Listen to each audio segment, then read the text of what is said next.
नमस्कार दोस्तों, आपके अपने चैनल स्टडी बाई श्याम सुंदर सर पर बहुत बहुत स्वागत है। तो आज हम आपके लिए लेकर आए हैं बीए थर्ड ईयर एग्जाम के लिए भूगोल का पेपर नंबर फर्स्ट, जिसका चैप्टर नंबर 8 कंप्लीट करने जा रहे हैं, जिसका नाम है भौगोलिक विचारधाराओं का जर्मन संप्रदाय। तो इस चैप्टर से रिलेटेड जितने भी मोस्ट इंपोर्टेंट क्वेश्चन हैं तो इस वीडियो के अंदर कवर करा दिए जाएंगे। सभी क्वेश्चंस वस्तुनिष्ठ प्रश्न के तौर पर कराए जाएंगे और बिना समय गवाए क्वेश्चन नंबर फर्स्ट से शुरुआत करते हैं। क्वेश्चन नंबर फर्स्ट है, निम्नलिखित में से कौन एक कुर्सी पर बैठने वाला दार्शनिक भूगोलवेत्ता था? तो ऑप्शन नंबर बी से होगा कांट। नेक्स्ट है, निम्नलिखित समीकरण को किसने प्रतिपादित किया? इतिहास, समय, भूगोल, स्थान। तो ऑप्शन नंबर बी से होगा कांट। नेक्स्ट है, भौगोलिक लेखों में दार्शनिक दृष्टिकोण सर्वप्रथम किसके द्वारा अपनाया गया था? तो ऑप्शन नंबर डी से होगा इमैनुअल कांट। नेक्स्ट क्वेश्चन होगा, निम्नलिखित में से किसने भूगोल का वर्गीकरण विज्ञान में किया है? तो ऑप्शन नंबर सी से होगा कांट ने। नेक्स्ट है, निम्न में से किस भूगोलवेत्ता को अववादवाद का जनक माना जाता है? तो ऑप्शन नंबर ए से होगा कांट को। नेक्स्ट है, भूगोल के लिए हम्बोल्ट का प्रमुख योगदान निम्न में से एक रहा? तो ऑप्शन नंबर बी से होगा प्रक्रियाओं के क्षेत्रीय संगठन का अध्ययन। नेक्स्ट क्वेश्चन है, भूमंडल पर सर्वत्र प्रकृति की संपूर्णता का प्रतिबिंब व्याप्त है, यह किसका कथन है? तो ऑप्शन नंबर ए से होगा हम्बोल्ट का।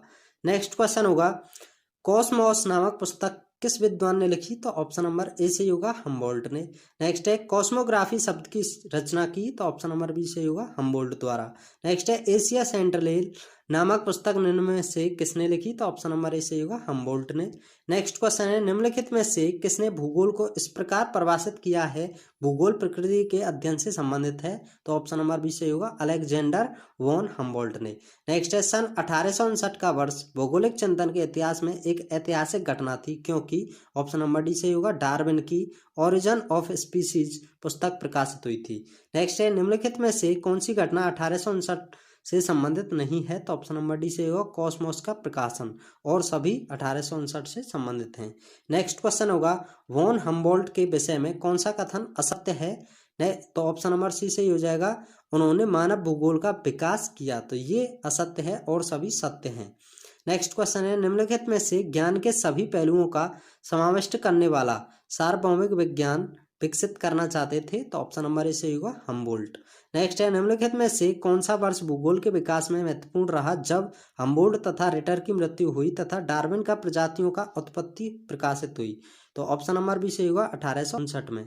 नेक्स्ट क्वेश्चन होगा, एड कोंडे पुस्तक को निम्न में से किसने लिखा? तो ऑप्शन नंबर बी से होगा रिटर ने। नेक्स्ट है, एड कोंडे ग्रंथ के कितने खंड हैं? तो ऑप्शन नंबर सी से होगा 19। नेक्स्ट है, स्वयं पृथ्वी से ही उसके नियमों के विषय में पूछा जाना चाहिए, यह कथन किसका है? तो ऑप्शन नंबर सी से होगा रिटर का। नेक्स्ट क्वेश्चन होगा, निम्नलिखित में से किस विद्वान ने पृथ्वी के अध्ययन के लिए उद्देश्यवादी उपागम को अपनाया था? तो ऑप्शन नंबर बी से होगा कार्ल रिटर ने। नेक्स्ट है, भूगोल की विषय सामग्री के अनुप्रयोग में कार्ल रिटर निम्नलिखित से क्या प्रतीत होते हैं? तो ऑप्शन नंबर ए से होगा प्रादेशिक। नेक्स्ट है, भूगोल की विषय वस्तु समझने में कार्ल रिटर ने कौन सा उपागम अपनाया? तो ऑप्शन नंबर ए से हो जाएगा प्रादेशिक। नेक्स्ट क्वेश्चन होगा, टेलियोलॉजी यानी कि उद्देश्यवाद की अवधारणा किसने प्रतिपादित की? तो ऑप्शन नंबर बी से होगा कार्ल रिटर ने। नेक्स्ट है, भौगोलिक अध्ययनों में भूकेंद्रित अध्ययनों के स्थान पर मानव केंद्रित अध्ययनों को महत्व प्रदान करने वाला पहला जर्मन भूगोलवेत्ता था? तो ऑप्शन नंबर बी से होगा रिटर।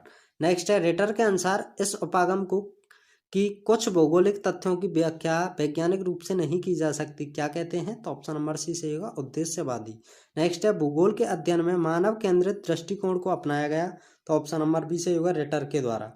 नेक्स्ट क्वेश्चन है, शरीर का निर्माण आत्मा के लिए है, जबकि पृथ्वी का निर्माण मानव मात्रा के लिए है।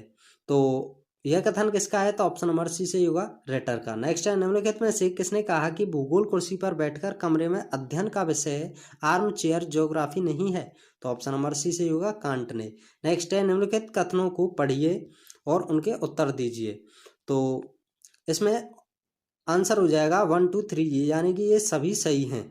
रेटलर का 19वीं शताब्दी के उत्तरार्ध में जर्मन भूगोल में आधिपत्य था, बिल्कुल राइट। रेटजल ने एंथ्रोपोजियोग्राफी शब्द प्रतिपादित किया था, बिल्कुल राइट। तो रेटजल डार्विन के प्रजातियों के विषय के सिद्धांत से अत्यधिक प्रभावित थे, तो बिल्कुल राइट। तो ऑप्शन नंबर ए सही हो जाएगा, 1 2 3 ये सभी सही हैं। नेक्स्ट क्वेश्चन है, भूसत्तावादी उपागम को स्वीकार नहीं किया था? तो ऑप्शन नंबर बी से होगा फ्रेडरिक रेटज ने। नेक्स्ट है, डार्विन के उद्विकास सिद्धांत पर आधारित राज्य के उद्विकास की संकल्पना का प्रतिपादन किया? तो ऑप्शन नंबर ए सही होगा रेटजल द्वारा। नेक्स्ट है लेबन सरूम विचारधारा निम्नलिखित में से किस भौगोलिक विचार से संबंधित है? तो ऑप्शन नंबर डी सही होगा रेटजल से। नेक्स्ट क्वेश्चन है रेटजल का कार्य इस संकलन पर आधारित था कि ऑप्शन नंबर डी सही होगा भौतिक पर्यावरण ने मानव क्रियाओं को नियंत्रित किया है। तो नेक्स्ट क्वेश्चन है निम्न में से किसने राज्य का सिद्धांत प्रतिपादित किया? तो ऑप्शन नंबर सी सही होगा रेटजल। नेक्स्ट है मानव भूगोल के अतिरिक्त रेटजल ने महत्वपूर्ण योगदान दिया? तो ऑप्शन नंबर ए सही होगा राजनीति भूगोल में। नेक्स्ट है इनमें से कौन भूगोलविद एंथ्रोपोज्योग्राफी का लेखक था? तो ऑप्शन नंबर सी सही होगा रेटजल। नेक्स्ट क्वेश्चन होगा मानव भौगोलिक शब्द रेटजल ने गढ़ा और उनके द्वारा इसका प्रयोग निम्नलिखित के लिए किया गया था? तो ऑप्शन नंबर डी सही होगा मानव और प्रकृति के मध्य समान व्युत्क्रम संबंध का अध्ययन। तो ऑप्शन नंबर डी सही हो जाता है। नेक्स्ट क्वेश्चन है an introduction to the application of geography to history और ज्योग्राफिकल डिस्ट्रीब्यूशन ऑफ मैनकाइंड कार्य है? तो ऑप्शन नंबर डी सही होगा फ्रेडरिक रेटजल का। नेक्स्ट क्वेश्चन है रेटजल के संबंध में कौन सा कथन सत्य नहीं है? तो ऑप्शन नंबर बी सही होगा उन्होंने जनसंख्या प्रवचन की प्रक्रिया का विश्लेषण किया, यह सत्य नहीं है और सभी सत्य हैं। नेक्स्ट है मानव भूगोल के दृश्य सर्वत्र वातावरण से संबंध है जो भौतिक दशाओं का योग होते हैं, यह कथन है? तो ऑप्शन नंबर सी सही होगा रेटजल का। नेक्स्ट है भूगोल में क्षेत्रीय वर्णन उपागम का उपयोग सर्वप्रथम किस भूगोलविद द्वारा किया गया? तो ऑप्शन नंबर ए सही होगा हेटनर के द्वारा। नेक्स्ट क्वेश्चन है निम्नलिखित में से किसने भूगोल को क्षेत्रीय वितरण संबंधी विज्ञान के रूप में परिभाषित किया? तो ऑप्शन नंबर सी सही होगा हेटनर ने। नेक्स्ट है 20वीं शताब्दी के प्रथम चौथाई को जर्मन भूगोल का स्वर्ण युग माना जाता है, निम्नलिखित से कौन इस काल के महान नेता हैं? तो ऑप्शन नंबर सी सही हो जाएगा फर्स्ट और फोर्थ, यानी कि ए पेंक और ए हेटनर, ये दोनों। तो नेक्स्ट क्वेश्चन है निम्न में से कौन सा विद्वान जर्मन स्कूल से संबंधित नहीं है? तो ऑप्शन नंबर ए सही होगा हंटिंगटन। नेक्स्ट क्वेश्चन है वोल्कर कोंडे नामक पुस्तक के ग्रंथ के लेखक कौन है? तो ऑप्शन नंबर बी सही होगा फ्रेडरिक रेटजल।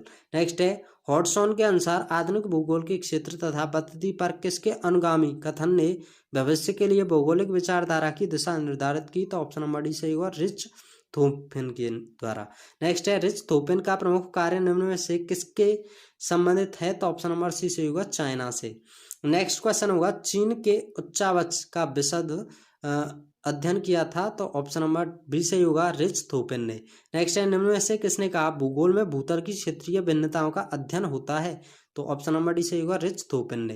नेक्स्ट है निम्नलिखित से भूगोलवेत्ताओं को उपागम का सही अनुक्रम क्या है? तो ऑप्शन नंबर सी सही होगा हम्बोल्ट, रिटर, रिच थोपिन और रेटजल। ऑप्शन नंबर सी सही हो जाएगा।